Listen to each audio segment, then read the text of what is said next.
Hello, everyone, and thank you for joining me for another special health focused Tai Chi and Qigong class. We might start a new move today. We'll see how you get on in the Lao Jia. We have done the first few moves up to lazily tying the knot, Lanzai. So let's go from the beginning. We'll do a little warm up and then rock through the form so far a few times, see how you're getting on, if there's any issues or questions, and then we'll continue. Quite often I find that we may struggle with a move for a very long time, maybe not even realizing that we're struggling with it, but just finding it a bit awkward. And it's only really just at some stage it finally occurs to us, maybe I'll ask about this. I might just fix the lighting here, folks. Excuse me. Sorry, the sun shifted. Okay, yes. So, but it's amazing when we ask the right person the right question, issues can just dissolve away instantly.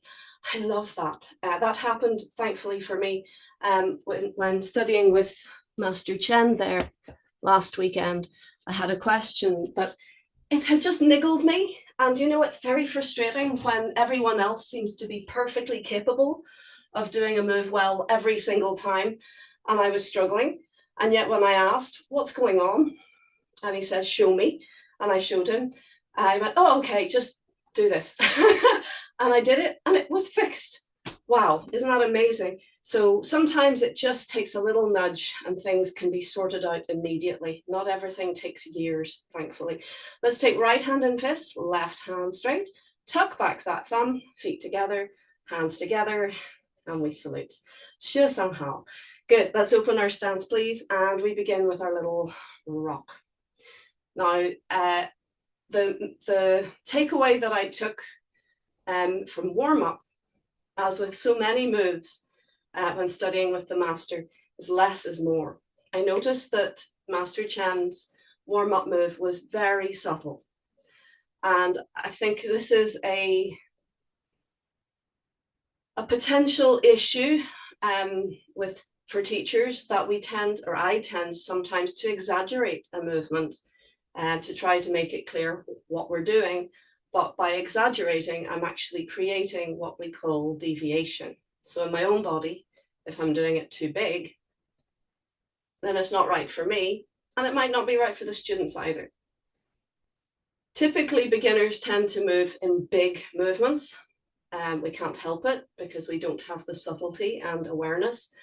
But you will notice the progress of a student's study through their lifetime, that they start big, and if they continue for long enough, the movements become more subtle and smaller. And that's what I saw with Chen Yinjun, that his movements were very subtle. So very relaxed, very gentle, keeping the straight line of the core without tension and just gently rocking around. And breathing.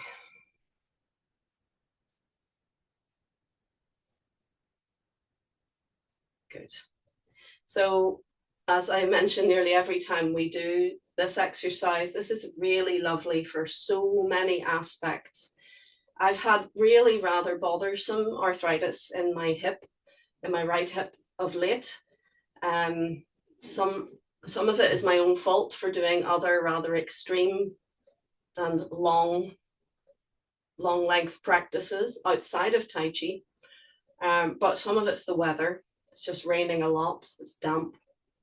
And that seems to sort of irritate osteoarthritis.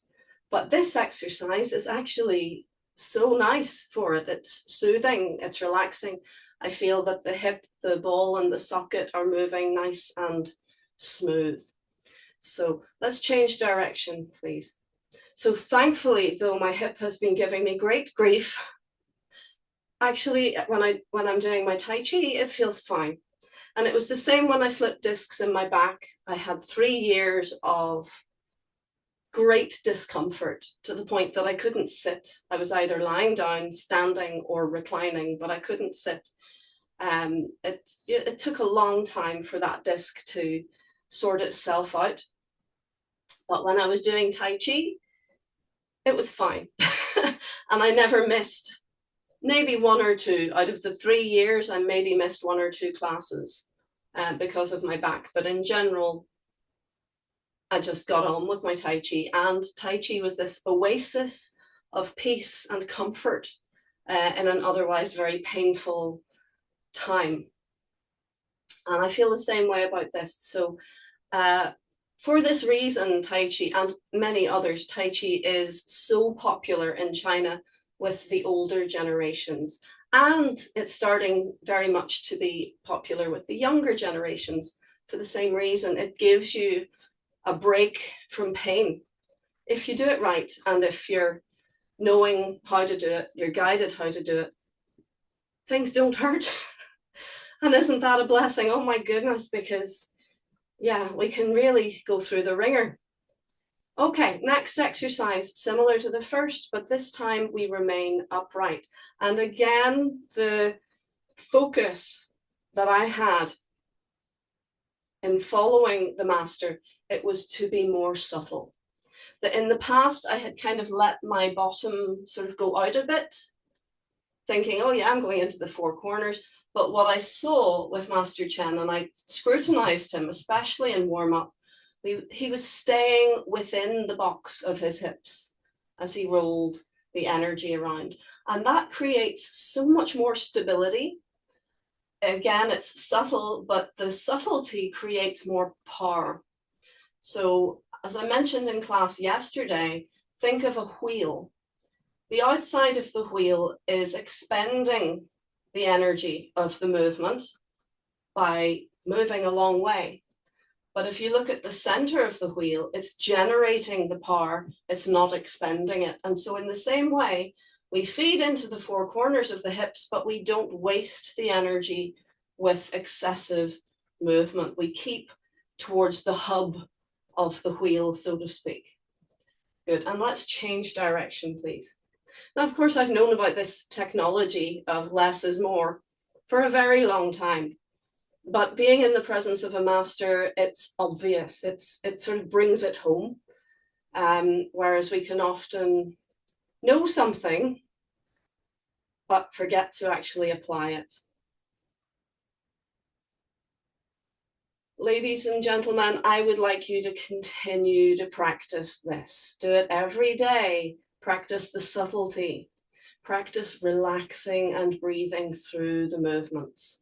And practice more repetitions if you can. So in our 3-hour classes, we did 90 of these in each direction, sometimes over 100, sometimes 60, depending on whether it was morning or afternoon in the class. Often we did more in the morning, which makes sense because you need more limbering up, more warm up in the morning. In the afternoon, if you've already been doing Tai Chi for 3 hours, okay, you might have had a break, but the body has been primed. Good. Okay, well done. So we've done both directions, haven't we? Yeah. Yeah, no one's saying anything, so I'll assume so. Let's take a little stretch, please. We're going to kick the foot out, step down, and we go forwards and back. Now, standing practice. I'm doing my best every day to do a stand. I didn't do my stand yet today. Did I do it yesterday? I think I did, yes, I did a stand yesterday. So some of my colleagues talk about this. If they don't manage to do a stand in the morning, they make flipping sure that they do a stand before bed. And that's very, very useful.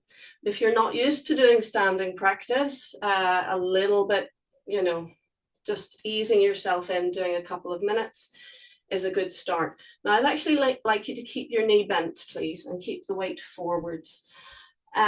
This is a very warm room, so I'm doing this carefully. So be careful if it is a very warm room. If you feel faint, just stand up or sit down. So anyway, bring your hand to above your knee and we're going to send a little pulse through the leg. Keep the spine straight. So you'll feel down into the foot. Now we're going to gradually feed the weight back, continuing to send the pulse down into the foot, not bouncing, just gentle pulse. And bring the leg as straight as is comfortable.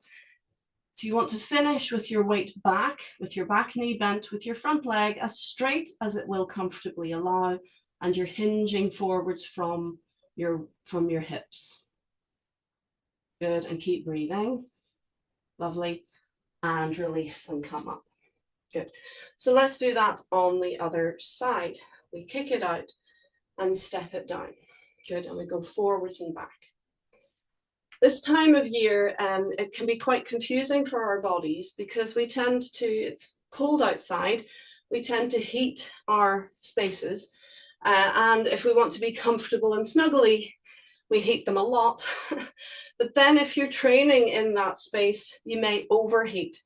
So just be a little bit careful. We want the Goldilocks effect, that not too hot, not too cold. We just want it just right. Feed the weight a little bit forwards, again, just above the knee, and we just gently start to send a pulse. This is the way Grandmaster Chen teaches leg stretch now. Gently feeding the weight back, bending the back leg, gently, slowly encouraging the front leg straight, and then hinging from the hip. And keep breathing. We want a comfortable stretch. We don't want to strain. Good, and up you come. And if you have massive blood pressure issues, you maybe want to leave that one out.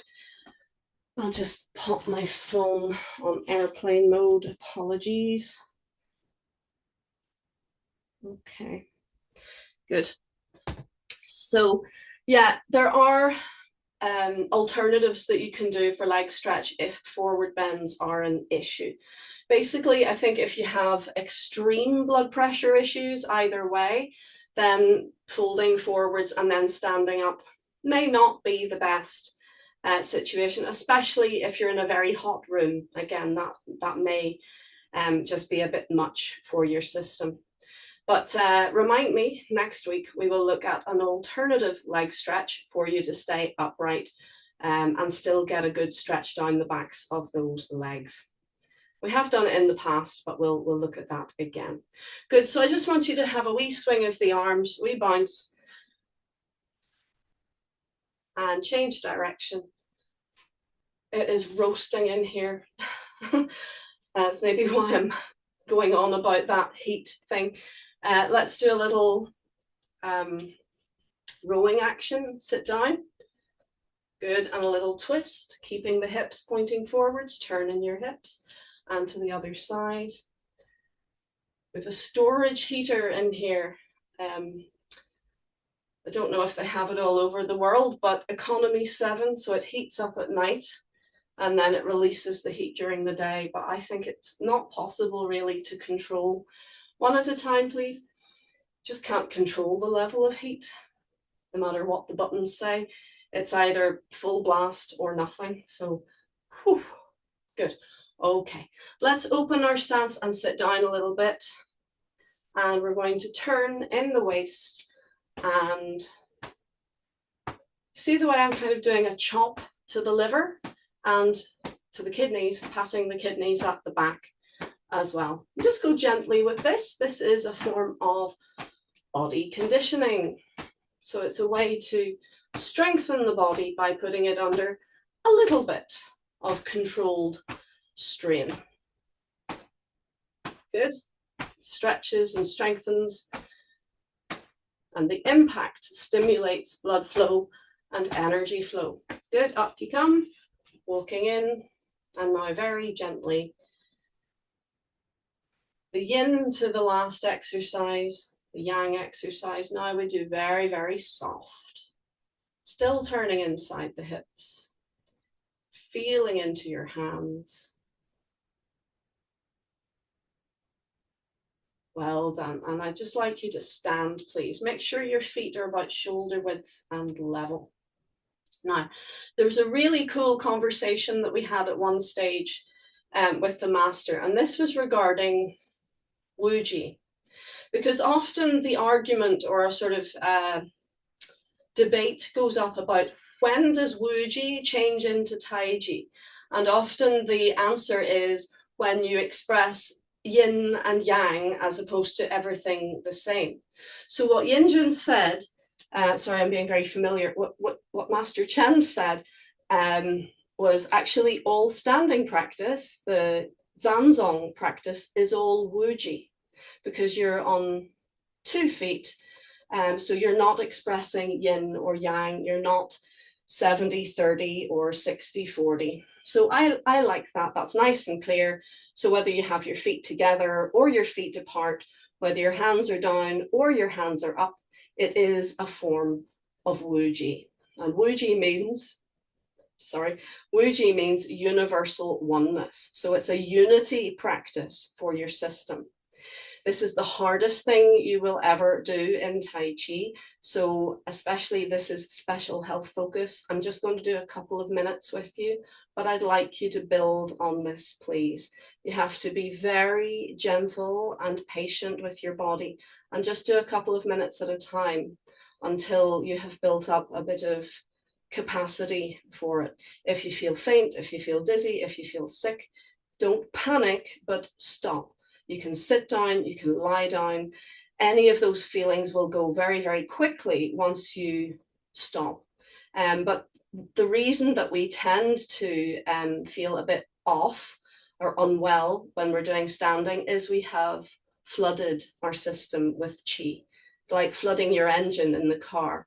It's not a permanent issue, it's not going to hurt you, but it's not very pleasant to experience. So don't keep standing. If you start to feel off and you keep standing, as we've probably those that are really into it have done at some stage, then the likelihood is you will really feel quite unwell or pass out. But again, it's just your body going, oh, too much, switch off.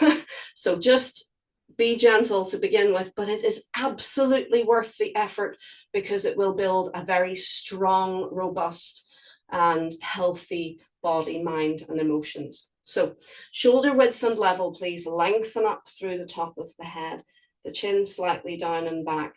And I want you to think, puppet on a string, let your body release from the topmost point, hang down. Relax your chest, relax your shoulders, let them hang. Let them glide open to the sides and down. Breathe and feel your weight is over your feet.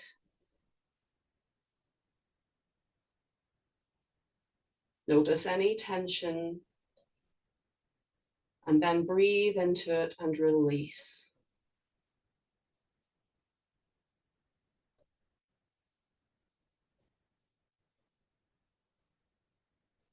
Find all 10 fingertips and float your hands up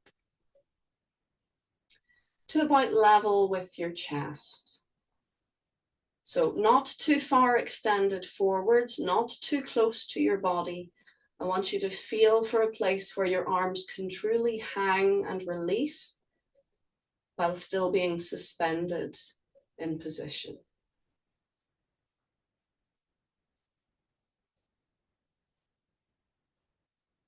Breathe into the plumb line, going down through the center of your body and towards the center of the earth.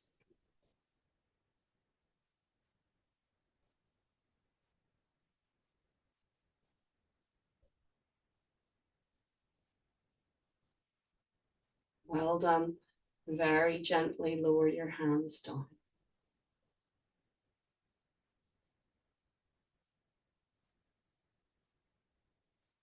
Cover your center. Breathe into your center, relax. Do you notice a difference when your hands are covering your center? There is a focal point into your belly. Breathe into that warmth flowing into your center. And for now, let's relax the arms down. Fill your right foot and close left. Excellent, well done. Recover, heel tap. If you want to have a wee move around, That is your preparation. So as I say, every day, just doing that, doesn't matter how long, a couple of minutes is enough to get the ball rolling. And hopefully you felt a kind of stillness and peace. And the longer you stand, the more you will feel that. Sometimes people ask me, well, you know, what are you doing with your mind? Are you doing some thing with your mind? Are you listening to your body? What are you doing? Grandmaster uses two phrases, calm down and listen behind. So you can just listen, open your awareness, not just your ears, and listen. You're feeling for tension and you want to breathe and let go. So it's a continuous letting go. If you stand for longer, maybe 5 minutes, 10 minutes, 20 minutes, you'll start to notice certain muscle groups will start to try and take the weight of your body and will try to hold you up by tensing. Maybe your calf muscles, maybe your thigh muscles, maybe your back muscles. Some part of you will be thinking, I need to work to do this. So that's what the listening is about. You want to listen, feel that tension, and then keep allowing yourself to let go. You don't need any tension in this practice to stay upright. So we really want to be that effortless puppet on a string. And that way, your energy gates open, the energy can flow, and it's, even though you're still on the outside, your body is working jolly hard internally to keep everything ticking away. It's very powerful, it's very deep, so be gentle, be careful, just a couple of minutes every day, please. And you can pat yourself on the back and say, today I have done something. And you'll notice a difference emotionally, mentally. You'll feel clear, you'll feel calm, you'll feel focused, you'll feel strong. So please try every day, at least a few minutes. Good. Form then. Let me recap. If you want to, you can sit down to watch this. I'm going to show you the beginning of the form through to Lazily, lazily tying the knot. This is not mirrored. This is just the form front view.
Okay. So hopefully that looked familiar. Let's try it together. We'll just try it. So I'm going to do back for you now. Follow me, please. Don't worry if you're not sure what the hand movement is doing. Just do your best. And if something isn't clear, you can always ask me, but we'll try it together first. Okay. So we come over towards the right-hand side. Yeah. Lengthening up. Relaxing down.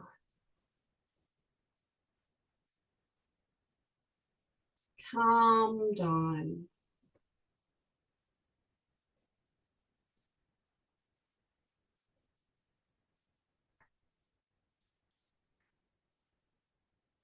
Listen behind.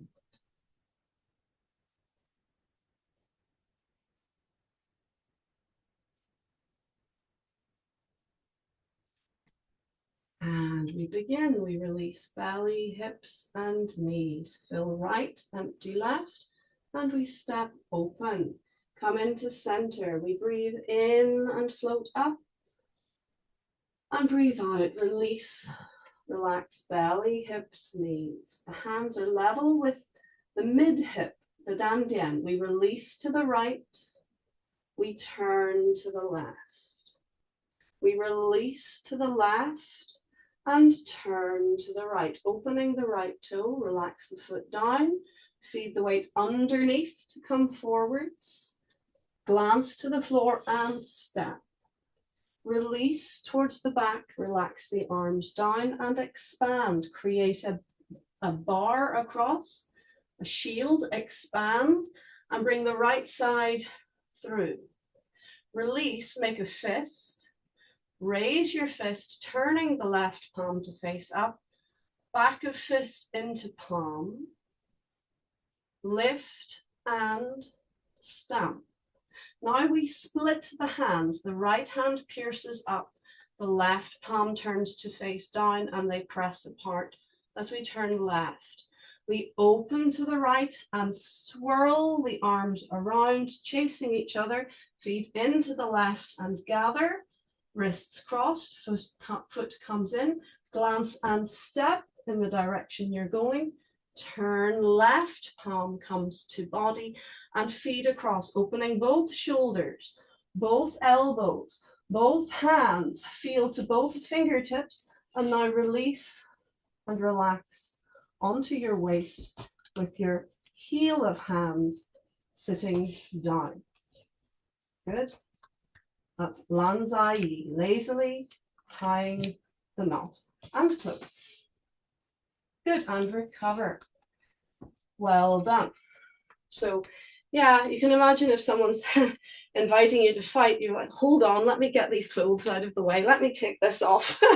I can't get my legs to work. No, you don't have time to do that. You just grab the slit, pull the clothes across and tuck them into your belt. And at least then that flappy piece of material at the front won't get in the way so much. So it is very much a preparation for fighting, but also a, how would you say, you're broadcasting to someone what style of martial arts you're doing. I haven't mentioned that in the past, but the pose that you strike before you start to fight is an indication of what style you practice. And this is part of the honor code within Chinese martial arts. Maybe other systems from other countries have something similar, but they don't believe in just whacking people. They believe in going, right, did you know that I do Tai Chi? Because the other person, you know, you might be there, right, ready, come on then, and they're going, actually, I don't want to fight a Tai Chi practitioner, and they have the opportunity to run away. Maybe someone is a crane practitioner, that they'll strike a move and they'll go, oh, okay, they're a crane practitioner, or they might be a snake practitioner, or whichever way. I don't do that. Or a praying mantis practitioner that'll strike a pose and you'll go, okay, they do praying mantis. So it's a fair warning, and it's also an indication of what you're up against. So maybe there's people who do multiple styles and they might be naughty and strike a pose of one style where they're actually going to fight in a different style. So I'm not saying that the honor code is necessarily honorable all the way through, but it has its own language. Similar, you may have seen these big weapons. There's one called, I think you call it a mace in English. They say da dao, which means big knife. It's like a saber on a staff. And often they have rings on the blade. So on the back end of the blade, they have pierced the blade and they have these heavy metal rings hanging off the back of the blade. And they jingle as you move the blade. And you might think, what on earth are they for? Yes, they may have martial purpose as well, but part of the reason, it's like having a cat with a bell on it. But, you know, if the cat keeps catching mice, they put a bell on the cat to warn the mice to give it a chance to run away. Well, again, in the honor code, they want to give you a chance. So if they're going to attack you, if somebody hears the jingle, they have a chance to duck or to run away. But then, of course, the practitioners learn to move. That's my wee dog, sorry, he's trying to join in. The practitioners get good enough that they have the rings, and yet they can still move the weapon silently until it's too late. So the honor code is somewhat sneaky. It's like I'm giving you a chance, but I'm not really. But anyway, Lanzai is a pose that you can strike to say to everyone, I do Tai Chi. Come on then. And you'll see the Bruce Lee, come on. And then they start fighting. So that's where we're up to. Are there any questions about anything so far? Yes, Ursula?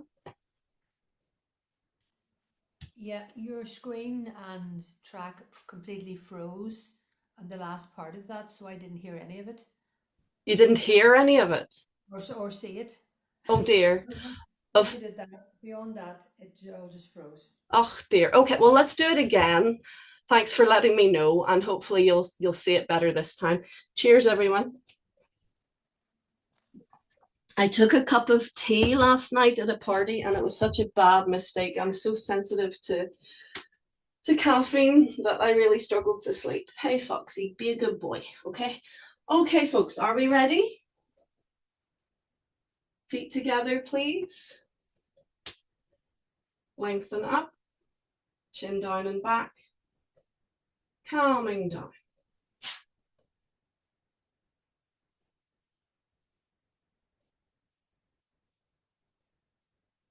And begin.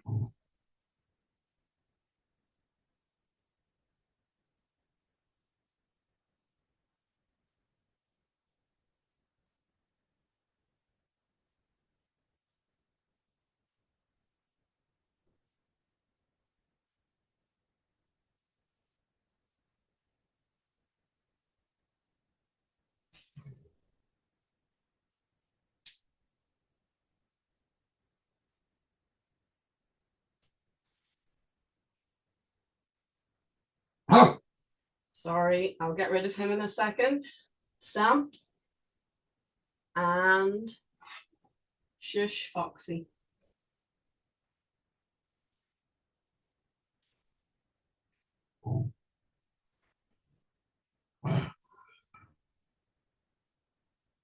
Good, well done. And rest. Okay, so off you go. That's a good boy.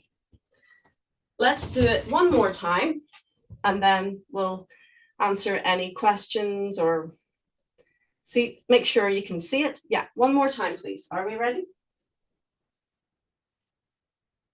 Let's lengthen up. Relax down. And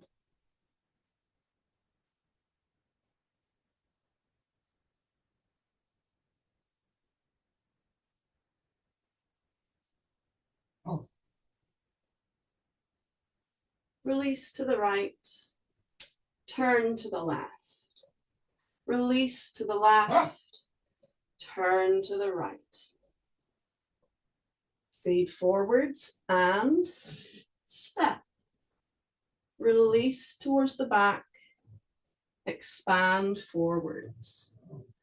Keep expanding. Right side through. Make a fist. Up. Back of fist into palm. Lift and stamp. A little turn to the left, right palm pierces up, left palm presses down. A little turn to the right, circle the arms around, gathering in to the left, glance and step. Little turn to the left, Lanzai. Relax shoulders, make sure you're upright, hand above foot, elbow above knee, shoulder above hip. Well done, and close. Okay, so any questions? Did that freeze again, or was it okay? Didn't freeze. Okay. Yes, Pam, it looks like there's a question. No, no. Would you like to do a few more repeats? Yeah, yeah, always. Yeah. Okay. Would you like to see the front view? Yes. Okay. The question is, are you okay with non-mirrored or do you want it mirrored? Non-mirrored is okay? Great, thank you. The reason I'm asking, normally I just go, I'll mirror it, but our master says do not mirror. So I wanna stay in the good books. Okay, so let's start again. Oh, sorry about the dog. He's had his walk, but he likes attention. Ready? We lengthen up and relax down.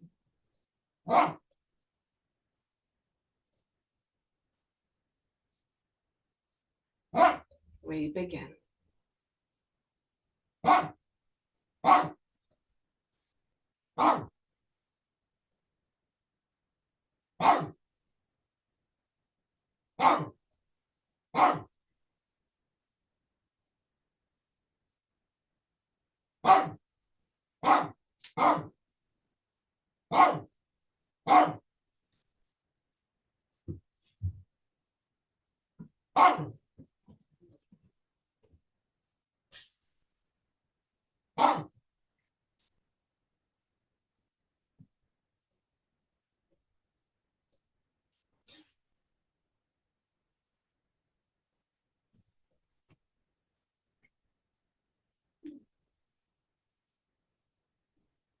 Little turn, bigger turn.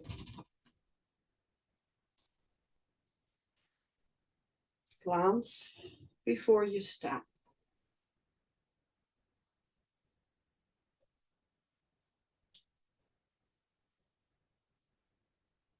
Good, well done. And rest. Okay, so we have got a dog sitter now. So sorry about the barking. Yeah, so like yesterday in our MS Society class, we were talking about how energy expands in all directions.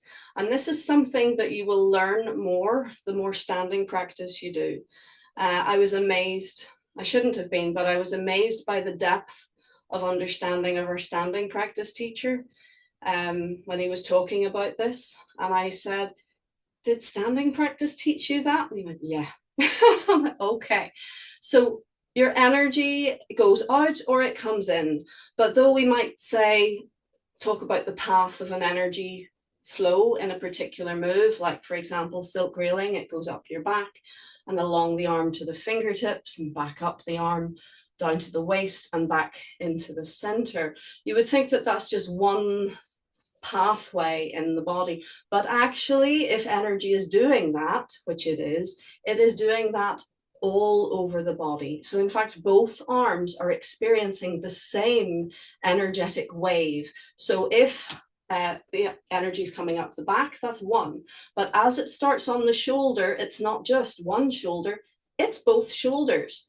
As it continues to the elbow, it's both elbows. And as it feeds into the hands and fingertips, it's both hands and fingertips. Even though you may have one hand against your body, that doesn't matter. The energy has expanded evenly across both. Not only that, if it has expanded above, so will it have expanded below.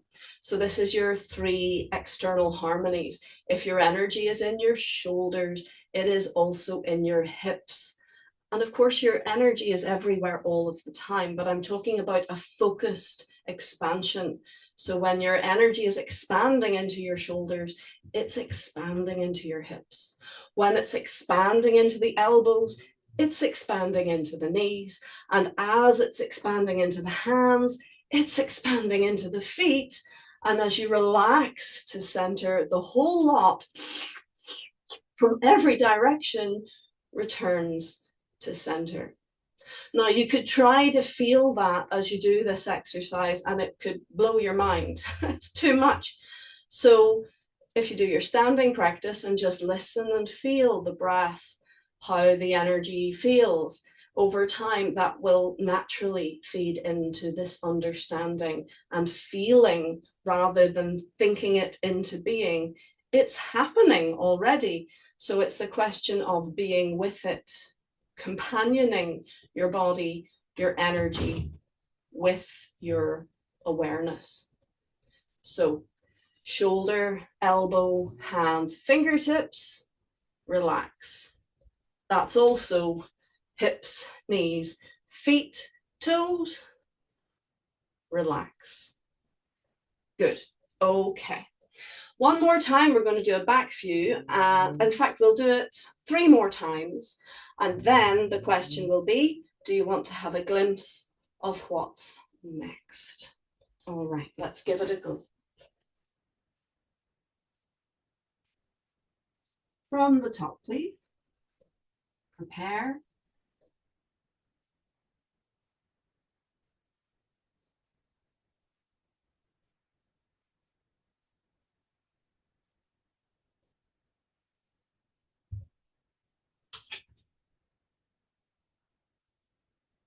And we open.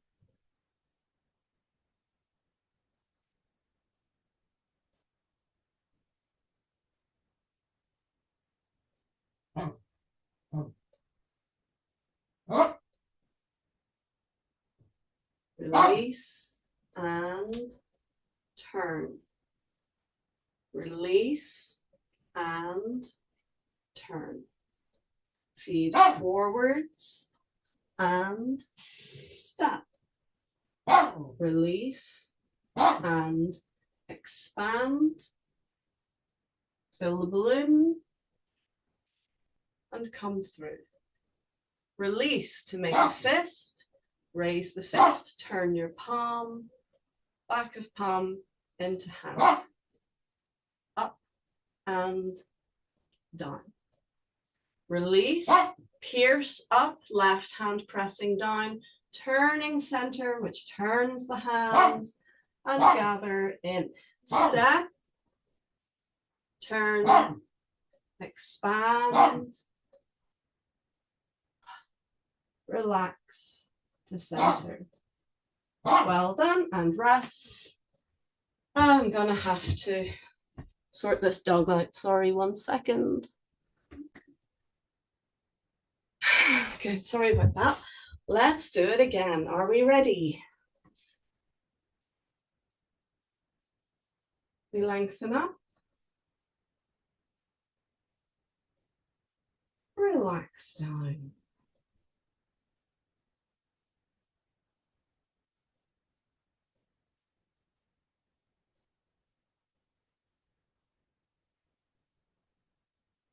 Begin.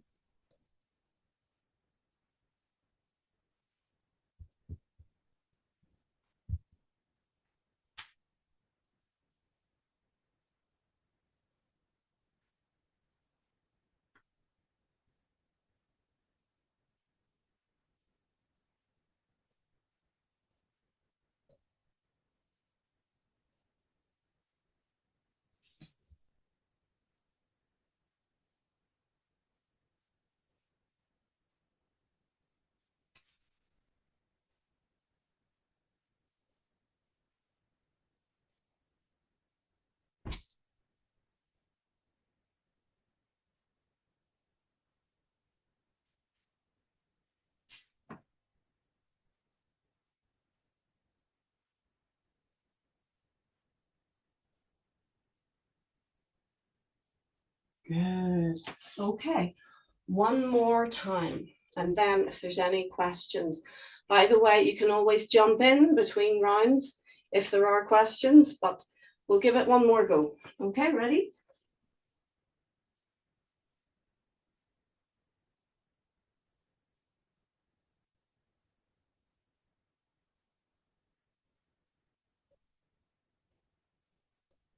And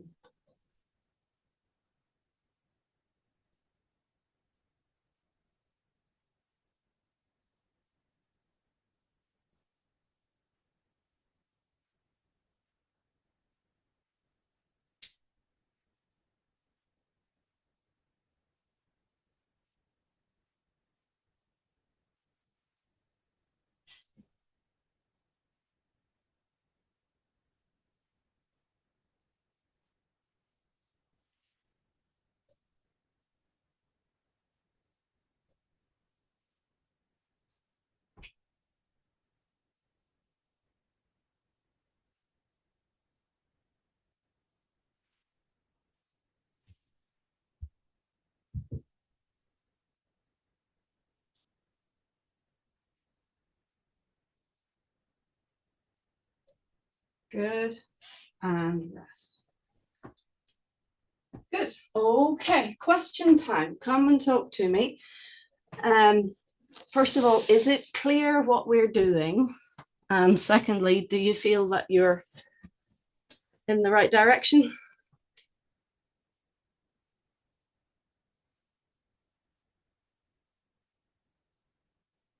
What do you think, Pam? Yeah. Yeah, I'm just my hands, my hand position going into lazily ties a knot.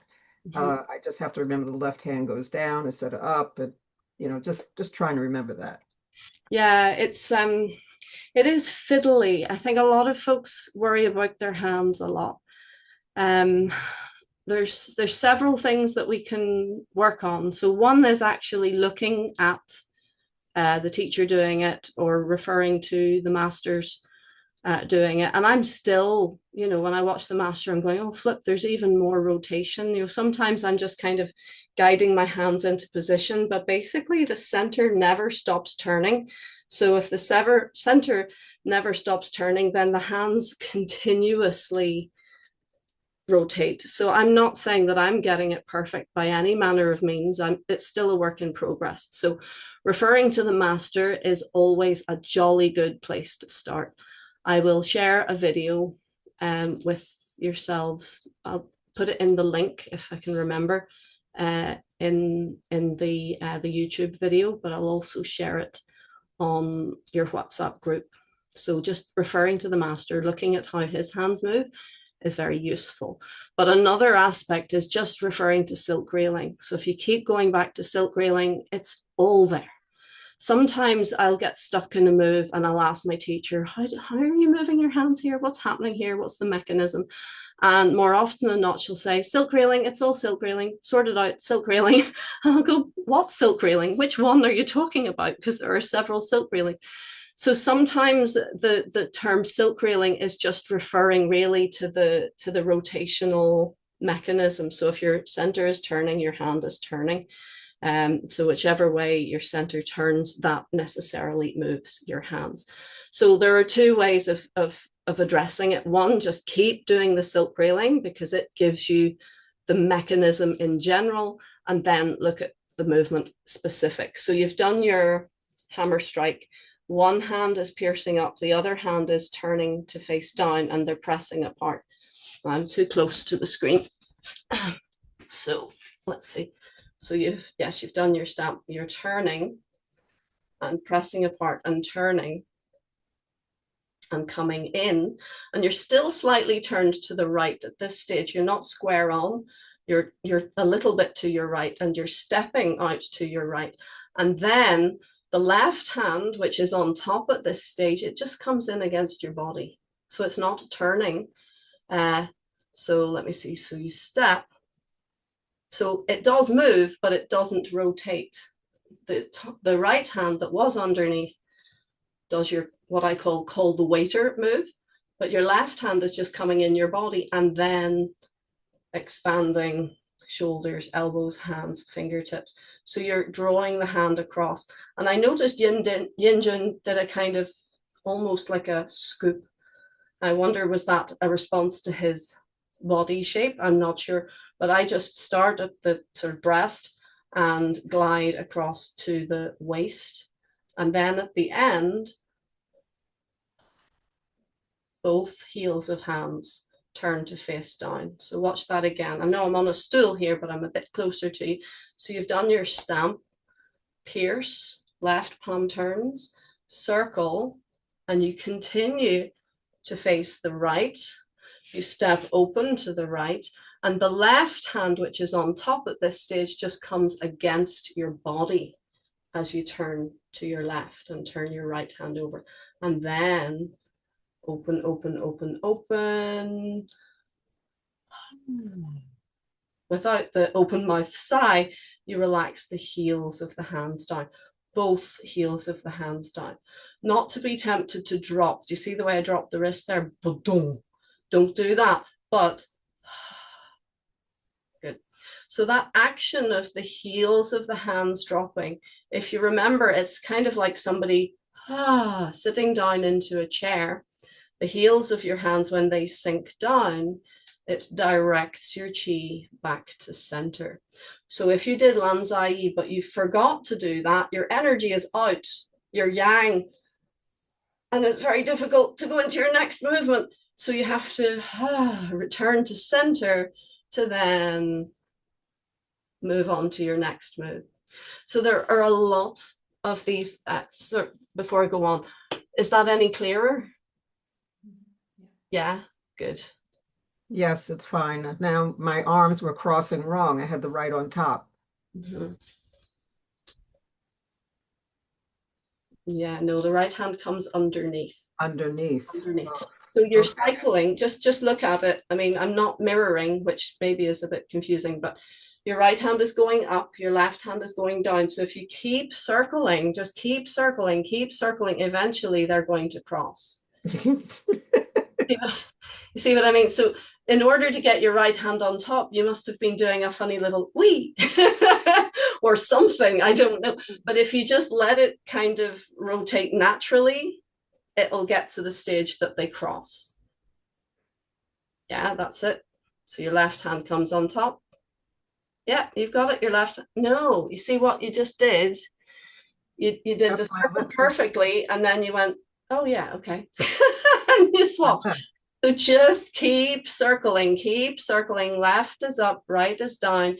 They're spiraling in towards each other and they just naturally meet.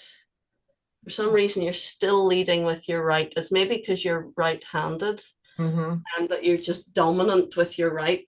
But okay, do it again. I'm so tempted to mirror. It's unbelievable. But you've just done your punch, right? You've just done your strike.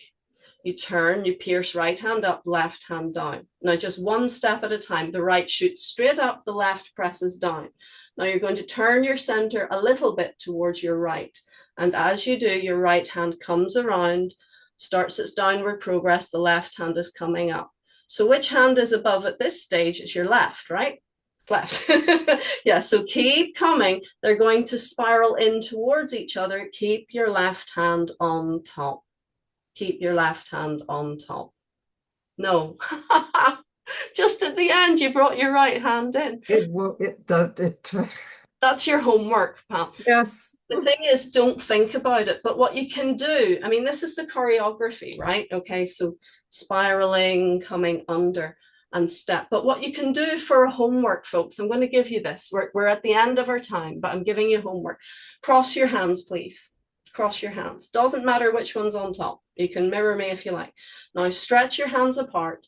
Turn towards your upper hand and circle both hands and just keep circling, so the hand that's on top stays on top. Yeah. Now release. And to release, you're going to turn a little towards the underneath hand. Release. And now turn your center and expand and turn towards the other side. And whatever hand is on top stays on top as you cross the wrist. Good. And repeat. So we release to the lower hand side. Very gently turn your body. And as you turn your body, you turn your arms. The hand that is chasing ends up on top. And again, turn to the lower hand side and circle. So this is called martial flowers. There's a little kind of release at the end. So it's weaving, release. So this is martial flowers. You'll see this in Chen style spear, but it's actually in a lot of Chinese martial arts. It kind of transcends the styling barrier. It's in practically everything, martial flowers. And this is the concept behind. So one hand is on top, one hand is underneath. Right, now release. And as you expand, turn your body to the other side. Your hands chase each other around the wheel. And the hand that's on top finishes on top. Yeah, release to the side and circle. Now you can do it big, you can do it small. This is the same principle that we've just used to get into Lazily. Okay, now at the moment, we're just bringing the hands down, whatever way they come, doesn't matter. Good. That's your homework. I want you to play with that. So you can even just grab your steering wheel and you can just even slide, you know, you don't have to be driving, you'd be crashing into things, but you can just sort of slide your hands around the steering wheel until your arms lock. You know, you don't slide around and then all of a sudden go whoop. Do you see what I mean? You just keep turning until they cross, and then you can turn around the other way. So the only difference with Tai Chi is that we're moving from our center as we do that.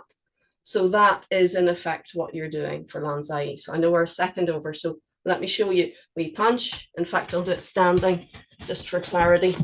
So we punch, right up, left down. We turn towards the right, and the right hand is coming under, and it stays underneath as you scoop up the foot. See that? It's underneath. And step. And then we turn, and the left hand slides down against the body to finish the move. So have a little play of this video. Just watch the last 10 minutes and have a play with the idea of turn, turn. And if you just move without thinking, round in circles, the hand that's coming underneath will not end up on top. Just turn, just turn. Yeah, there you go. That's it.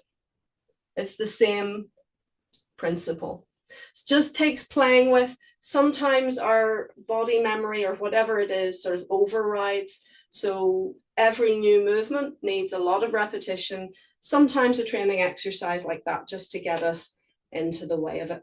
Folks, you've worked really hard today. I hope you enjoyed yourselves. My apologies for the wee dog. He just wants attention, dear loving, but you did very well. Thank you so much. Let's take right hand in fist, left hand straight. Thank you. And I look forward to seeing you next time with beautiful circles.